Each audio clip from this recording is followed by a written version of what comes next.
originally made from Japan factory with no modification.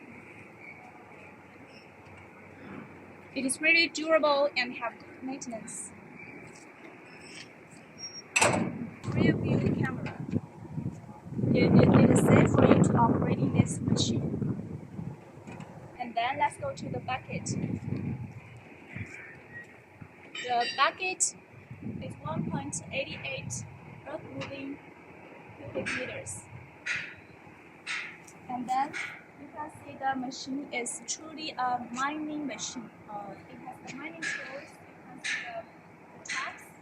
The tracks is very thickened. It's thickened. And there is no gap between the control panel and the chassis. It is really neat and comfortable, and it installs the high-tech operating system and rotating arm. You can operate this machine very swiftly and flexibly.